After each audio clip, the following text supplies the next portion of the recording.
IPL ২০২৬ আসরের ৬৮তম ম্যাচটিতে মুখোমুখি হচ্ছে লখনৌ সুপার জায়ান্টস বনাম পাঞ্জাব সুপার কিংস। ২৩শে মে বাংলাদেশ সময় রাত ৮টা এবং স্থানীয় সময় সন্ধ্যা ৭টা ৩০ একানা ক্রিকেট স্টেডিয়ামে লখনৌ ও পাঞ্জাব মুখোমুখি হবে। আর এই ম্যাচটিতে কোন দল জিতবে? প্রিয় দর্শক, প্রতি ম্যাচের নেই আইপিএল ২০২৬ আসরের ৬৮তম ম্যাচটিকে নিয়েও ভবিষ্যৎবাণী করেছে জ্যোতিষী বিড়াল। বিস্তারিত জানতে চ্যানেলটি সাবস্ক্রাইব করে সম্পূর্ণ ভিডিওটি দেখতে থাকুন। শনিবার ২৩শে মে লখনৌ সুপার জায়ান্টস ও পাঞ্জাব সুপার কিংস এবারের আইপিএল সিজনের ৬৮তম ম্যাচটিতে মুখোমুখি হচ্ছে।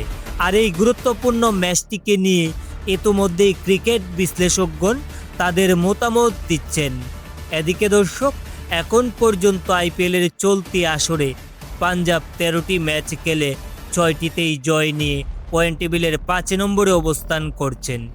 অন্যদিকে লখনৌ চলতি আসরে সমান ১৩টি ম্যাচ খেলে মাত্র ৪টিতে জয় নিয়ে পয়েন্ট টেবিলের তলানিতে অবস্থান করছেন।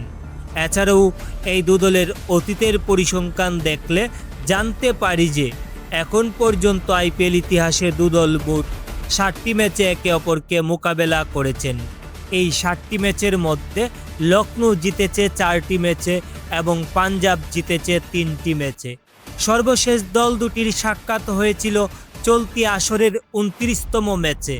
আর এই ম্যাচে পাঞ্জাব কিংস ৫৪ রানের বিশাল জয় পেয়েছিল।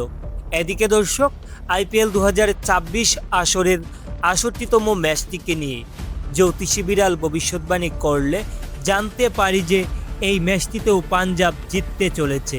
তো প্রিয় দর্শক, আইপিএল ২০২৬ আসরের ৬৮তম ম্যাচটিকে নিয়ে আপনাদের মতামত কি? কোন দল জিতবে বলে আপনি মনে করছেন তা অবশ্যই নিচে কমেন্ট করে জানাবেন। ধন্যবাদ সবাইকে।